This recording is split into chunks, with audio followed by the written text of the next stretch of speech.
Hello and welcome to this online lesson for Functional Skills English. Okay, so just to give a little bit of context as to why you're having a Functional Skills lesson online. Obviously, as you know, due to the current COVID-19 pandemic, we have to limit the number of students we are allowed in a English and Maths classroom at any one time. So the rules are quite strict. So what it does mean is that on a rota basis, some of you will be attending the lessons remotely, whereas your colleagues, your classmates, will be in the class. However, this will kind of change every few lessons. So we're hoping that no more than one in every 4 classes you'll access the work in this way. The important thing to know is that the work that you will do today remotely is exactly the same work as will have been done in the classroom. So the idea is that you're not missing out on anything at all. Okay, so this will continue for as long as we have to kind of go by social distancing and COVID-19 secure guidelines. Okay, so once that's out of the way, let's get started. So today's lesson is an introduction to the Functional Skills English qualification. Now, for some of you, this will be a new qualification. It will be different to what you studied at school. Some of you, maybe if you were here last year or have come from another college, you'll be familiar already with the Functional Skills English qualification. Okay, so what we're going to look at today, 2 main aims for today's lesson. First is to learn about the structure of the course, the structure of the qualification. Even if you have studied this before, let's face it, some of you haven't been back in college since March, 6 months, so you've probably, let's be honest, forgotten quite a lot of what you studied in English last year. So it's a chance just to go over the structure of the course again. So also really important is for you to produce some free writing today. One thing that we want to do this year is get really good kind of idea of each student's strengths and weaknesses when it comes to written English. So the best way of doing this is getting a sample of your writing early on in the course, i.e. today, which we can then use to kind of tailor the lessons to each student's particular needs. And then we're going to start by looking at the reading exam. Once you've done that, and idea about distinguishing about different purposes of text, you'll get a chance to look at some different types of text, try and work out what the purpose of each text might be. Okay, as I said, different purposes of text, identify the main purposes of those texts. Okay, so obviously this is a generic lesson for all of you, so key thing to know is that it will be same time each week. Now each lesson is an hour and a half, 90 minutes long. The teacher hopefully you've already met. And the reason to do this is to help you achieve an English Functional Skills qualification. Okay, and there are 3 components: reading, writing, speaking and listening. And throughout the course you'll get kind of information, you'll get guidance on each part of those different components. Okay, so what is functional skills and what does the English Functional Skills qualification cover? So key thing, one thing that's different from GCSE is that there are 5 different types of qualification you can study. So there are 5 levels of functional skill. Okay, so most people will be studying level 1 and level 2. Some of you, maybe if you need a little bit more time, struggle a little bit more, you might be down at entry 3 level. But hopefully throughout the year you will all progress and get up to level 1 and level 2. So the level 2 is the one which is equivalent to a GCSE grade 4. Okay, roughly equivalent. So most institutions, most kind of HE or jobs will want a level 2 qualification in English and Maths. So if you do have the level 2 English Functional Skills qualifications, for the vast majority of you, that will be your proof of your English ability.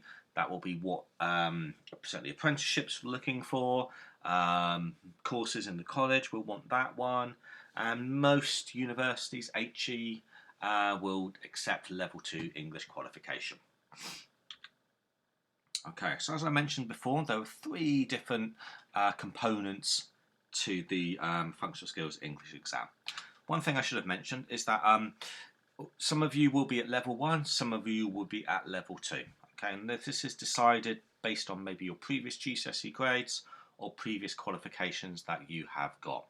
Okay, so if you have started at level 1, don't be disappointed, because all it means is that you just got a little bit further to go to achieve your level 2.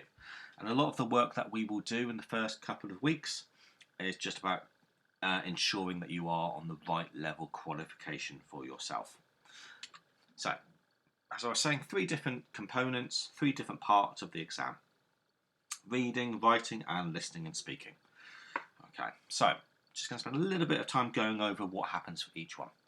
Okay, so for both level 1 and level 2, there are 3 texts for you to read. Okay, the texts are always on the same topic. Okay, so it could be cars, it could be health and safety, it could be online shopping, it could be the environment, whatever it might be. Each text will give a different perspective on that same topic. Okay, so there's roughly 15 questions. Changes a little bit between level 1 and level 2, but there's about 15 questions, so a total of 35 marks. Okay, the questions always remain the same. What I mean by that is that if question 1 is about the purpose of a text, then it will always, every question 1 in every exam paper you do will always be that type of question. Okay, so what that means is that over your lessons, over the next few months, okay, your teachers will do a lot of work on different parts of the exam, ensuring that you understand exactly what the focus is and what you need to do to answer that particular question well. Which means that hopefully by the time you sit the exam, you'll be really confident about each type of question you will come across, and you'll be able to answer each question successfully. The main difference between the level 1 and level 2 exams here is that although questions are broadly similar, in level 2 there's a lot more about comparing information, getting different information from different texts. So although in level 1 you do have more than one text to read, what it does mean is that in that one it's more just getting information from 2 texts, whereas in level 2 there's a lot more about compare what text A and text B says about this topic, or compare the way text A and text C try and get their ideas across. So that's the main difference between level 1 and level 2 there. And the pass mark is roughly 70%, okay? And it's just a pass-fail. That's it, you either pass the reading exam or you fail the reading exam.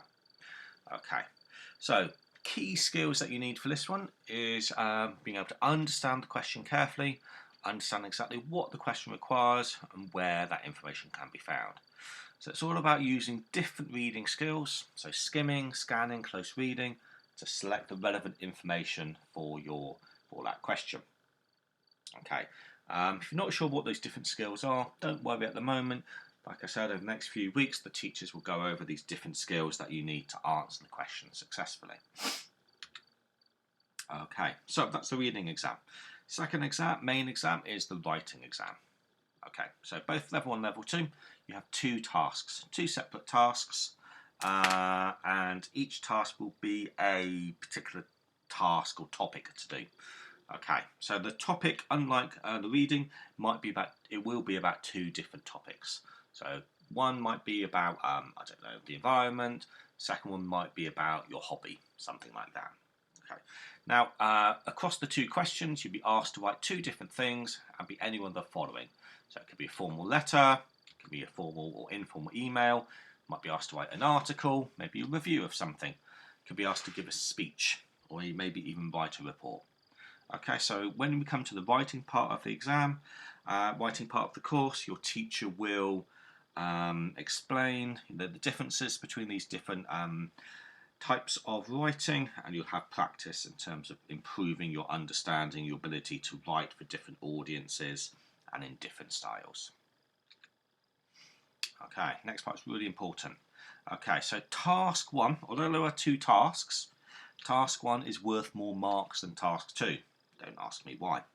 It's just the way the exam board decided it. So that does mean that when it comes to the exam itself, don't worry about that just yet, you will need to pay more time, spend more attention on task 1. Okay, and again, I should say the pass mark is roughly 70% again. And again, it's that pass-fail. Now, third part of the assessment is speaking and listening. So all students will do a speaking and listening exam, I should sort of really. There are two parts to this. There's a presentation on a topic of your choice, and then a discussion. So the presentation is as I said, you choose how you want to do it. Okay, you choose what the topic is. So it could be your hometown, could be your favourite sports person, could be your favourite clothes brand, could be your favourite computer game, your favourite director, anything at all. Okay, the important thing is that it's about your ability to stand up and present information to your classmates. It's about 6 to 8 minutes long. Okay, and then also answer questions that are asked to you. So presentation, discussion. This will be the topic will be given to you by your teacher. So you'll know what the topic is beforehand. You need to go away, do a little bit of research, and then you need to be able to a long discussion, be able to give your point of view. Okay, and both parts need to be completed again for you to be able to achieve that qualification. Okay, so it's reading, writing, speaking, listening, and you have to pass each part of the exam to get an overall pass. So what this does mean is that once you've passed the reading exam, you don't need to do that again. Okay, then you just focus on the separate writing exam. So in some ways that makes it a little bit easier because it means that you can focus on each skill at a time, and that's the way we approach the teaching as well, as you'll see in a moment. Okay, and in terms of the speaking and listening, basically what at both level 1 and level 2, what we want you to be able to do is present information clearly and using the appropriate language. It's also about being able to listen to other people and respond to what they're saying, and also being able to contribute effectively to the discussions.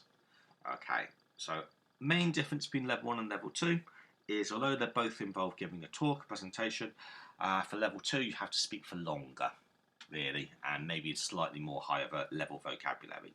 But the fundamental ideas are the same. Okay, so without wanting to scare you too much on your first lesson, I thought it'd be useful to give you the exam dates, just so you make sure you don't book any holidays for this one. So as I've said before, 3 separate exams. You have to pass each component in time. So the way we've organised it here is that for the first term you'll do your reading exam. You'll focus on the reading paper, about improving your reading skills, and then you take your exam at the end of this term. It's the week before the end of term, 7th of December. Okay, so the exam will normally be in the time where you have your functional skills lesson. Okay, so most people will do the exam on computer. Okay, and then it's sent off to the exam board and marked by the exam board, and then you get the answers back. The grade back probably in early January. Can take up to a month, depending on how busy the exam board is.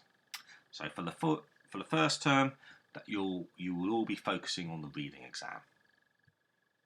And as I said, speaking and listening, so we'll use the gap between the between the reading exam, getting the results back, to focus on the speaking and listening tasks. Okay, so those will be done in class in small groups. Your teacher will explain more about this closer towards the time. So basically, come back after Christmas, a week preparation, following week you'll be doing your speaking and listening tasks in class time. Okay, then the second term, we'll be focusing on the writing exam, and again you'll take the writing exam at the end of term. What I should say, although you will be taking the reading exam in December, obviously reading and writing are interlinked skills, so there will be some writing kind of going on at the same time as well. And then the writing exam is at the end of March, at the end of the second term. So like I said, so ideally, in an ideal perfect world, everybody will have passed by the time we get to Easter. However, we know that unfortunately that doesn't really happen all the time. One good thing, really good thing about functional skills is that unlike GCSE, we have one chance and then that's it. In functional skills you do have, it's because it's kind of on demand. There will be 3 opportunities for you to resit if you need it. Hopefully you won't, but in case you missed one exam because you were sick or you just didn't quite get it the first time, there'll be 2 more opportunities to resit the exam. So 1 in May and 1 in June. Okay, so and then there's also 1 in July, final resit opportunity, just 1 day. Okay, so again, hopefully everybody has enough time to take the exam and pass and get that all-important qualification. Okay, don't worry about that too much, but do remember that, in terms of study, all of these, apart from the last one, are in school in college time. So, there's no excuses to be missing any exam. Okay, so one thing we're going to do first of all is just a little bit of SPAG. SPAG, if you're not sure, means spelling, punctuation and grammar. Okay, so what I want you to do now is, if you see here, we have a website, joinmyquiz.com. Okay, so what we've got here is a short quiz, 10 questions, all about locating like grammar mistakes, spelling mistakes, that sort of thing. So it's just a little bit to see how good you are at grammar and spelling, etc. So what you need to do is type this one here, joinmyquiz.com, into your phone or your laptop or whatever you're working on at the moment, and then it will ask you for a code, which will be this one here. Okay, so you enter the code, put your name in, and then you'll have 10 questions for you to answer multiple choice. Okay, so if I click on here, it looks a little bit like this. Okay, so lots of questions. Each time you choose which is the most appropriate answer. Okay, so what I want you to do now is pause the video and then go away, go to that link there, enter the code, do the quiz, see how many you get right. You can do it again if you really want to get 100%, and when you finish that, come back and we'll continue with the lesson. Okay, so welcome back. So hopefully you've all done that. Hopefully you've all got them all right as well.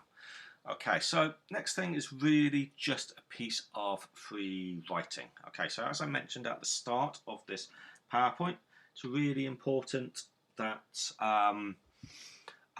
we focus on each individual student's needs. Okay, and the best way to do that is to see how good their writing is, where their strengths are, and what else they need to improve.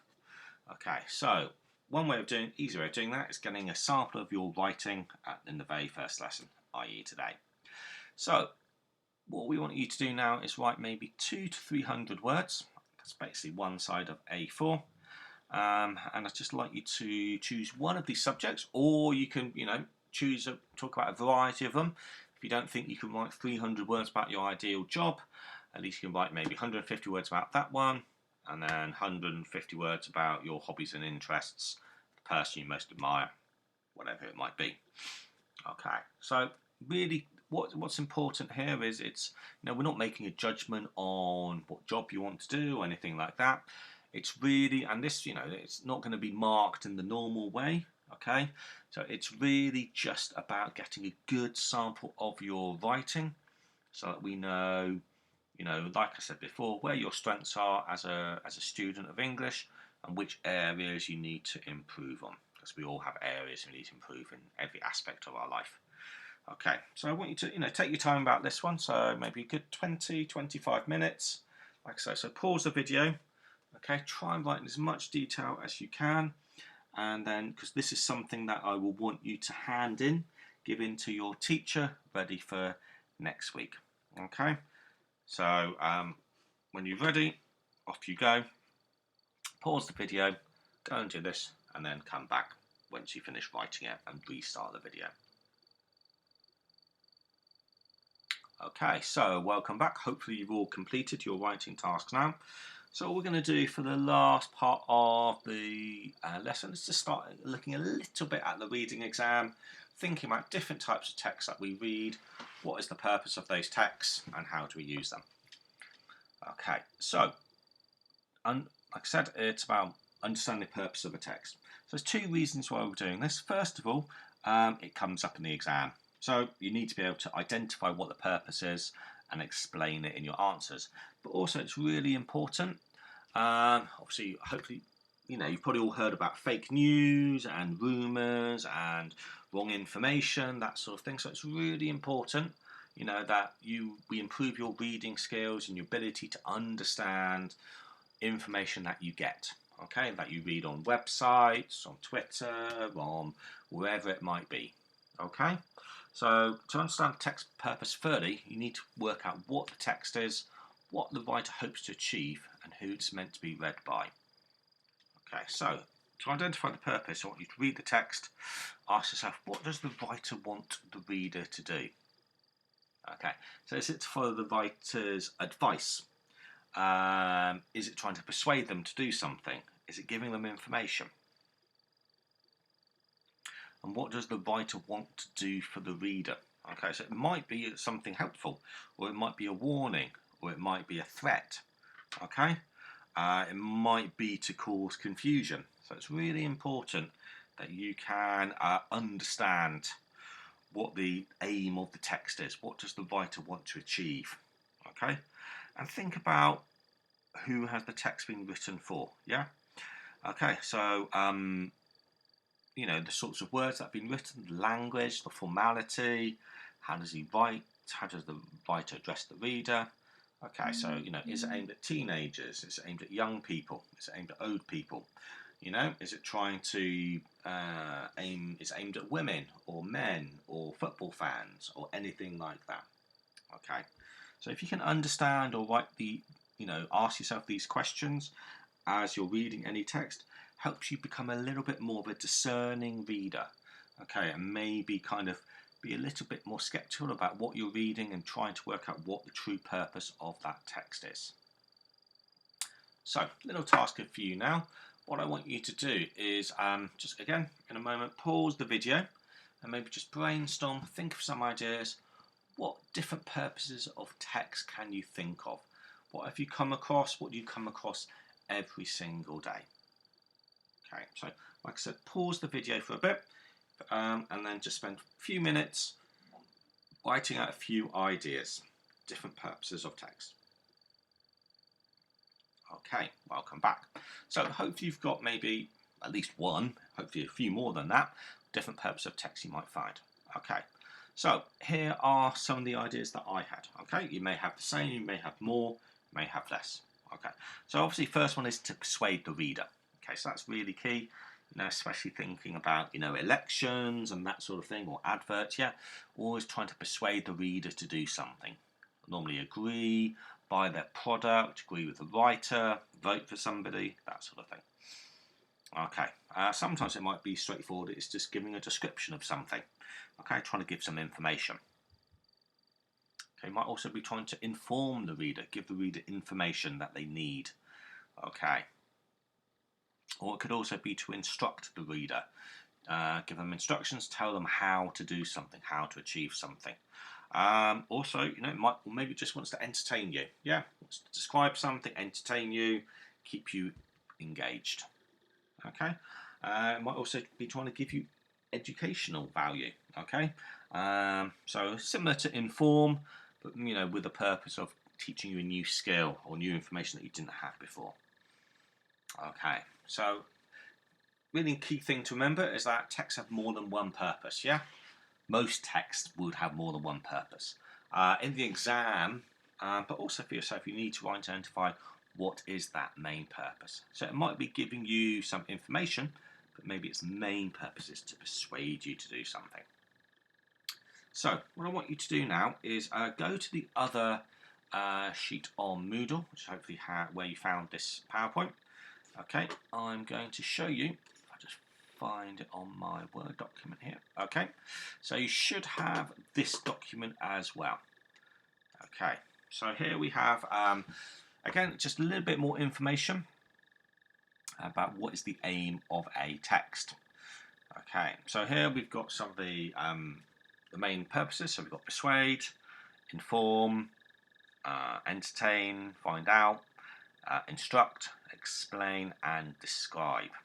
Okay, and for each one it gives you examples of where you would find that purpose. Okay, so to persuade, so it could be adverts, editorials in the newspaper, political campaigns, that sort of thing. Information, maybe newspaper article, government leaflet.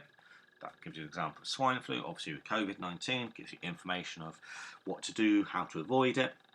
Might be find out. So sometimes the form will ask you to give information about yourself. So it could be a survey, give you a job application form.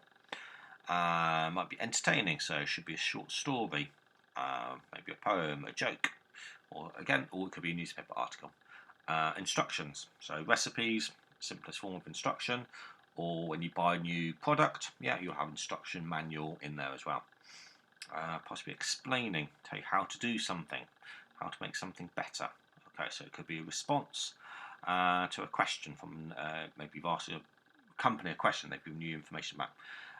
It could be description as well. So I'll give an example here. So travel guide, bird spotter's guide, estate agent, all that sort of thing. So what I want you to do is again pause the video in a moment. So I've got some different texts here. What I want you to do is read through each text. Okay, and I want you to do two things. I want you to say what is the purpose of each text. Okay, sorry, three things. Where you think it might have come from, and then see if you can highlight or pick out key ideas that tell you that purpose is to persuade, or to inform, or to instruct, whatever it might be. So again, pause the video. So you've got maybe take 10-15 minutes, look through each article, each different example, and then, like I said, three things. Everybody needs to say where the text might be from, what its purpose is, and then if you can, pick out certain words or phrases that told you it's that type of text. Okay, so pause the video, work your way through that, take as long as you want, and when you're finished, come back. Okay, so hopefully you've all done that now. Okay, so I'll just talk it through with you. So I give you some feedback and you can check your answers as you go along. So text A, if you have the incorrect goods or faulty damaged item, blah, blah, blah. Okay, so this text is going to be from, hopefully you had something like a new product, a guarantee, so that type of thing. Okay, so like I said, text is going to be from there, and its purpose is to hopefully give information. Okay, it gives you information and also a little bit of instructions as well, but mainly it's information explaining how to follow that through. Okay, text B. Okay, so obviously from the same overall manual. Okay, so this is from obviously a bit more information here.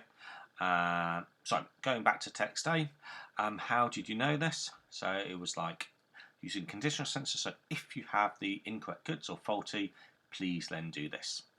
Okay, we will respond. So give me information explaining what they will do. Okay, so text B are instructions. Okay, so fairly straightforward. So so its purpose is to give instructions to how to use the camera. Okay, so again, it's quite clear where we can use that. It's because it's got lots of verbs in it. Okay, so unwrap your camera. Okay, attach the strap to the camera. Charge the batteries. Remove the battery cover. Next, insert the memory stick. Okay, so it's got instructional verbs. It's also got words such as next, which are linking words which tell us how to, or the order in which to do something.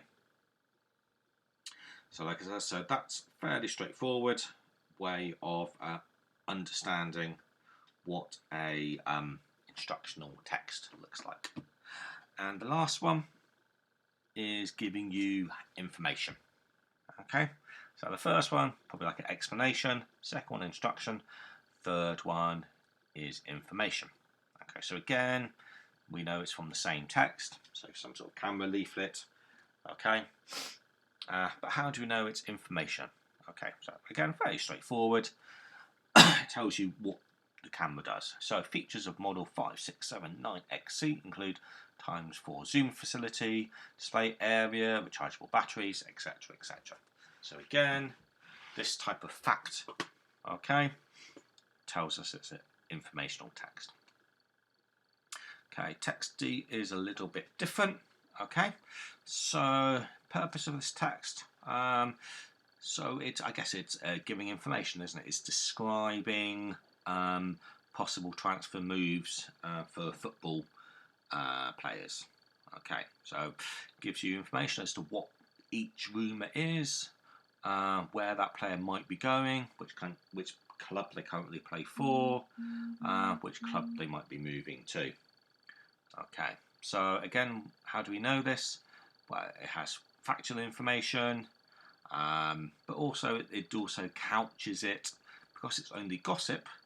Okay, it's speculative. It couches it quite carefully. So if you look at the third example, Manchester United could move for Real Madrid and Wales winger Gareth Bale as an alternative to Borussia Dortmund's 20-odd-year-old England forward Jadon Sancho. Sorry. Okay, so the modal verb could kind of makes it possible. Not sure. So any sort of gossip. Okay, look out for words like could, or in the one about Kylian Mbappe, he intends to. Doesn't mean he will. So that type of verb, look out for that, because it's a way of showing something is possible without saying this is definitely true. Okay, so it's not quite an informational text in the same way, because it's all gossip. Okay, so we don't know whether it will happen or not, but that's why I put it in there. Okay, texting, a little bit more straightforward. Okay, so this one is only part of it, of course. So it's from some sort of hair manual, hair instructional manual. So it gives instruction of how to dye your hair. So it clipped it a little bit badly, so apologies for that. Okay, but it gives you a list of the things that you need. Okay, removing wipes, shower cap, handheld mirror, etc, etc. And let's get started with tricks for how to dye your hair at home like a pro.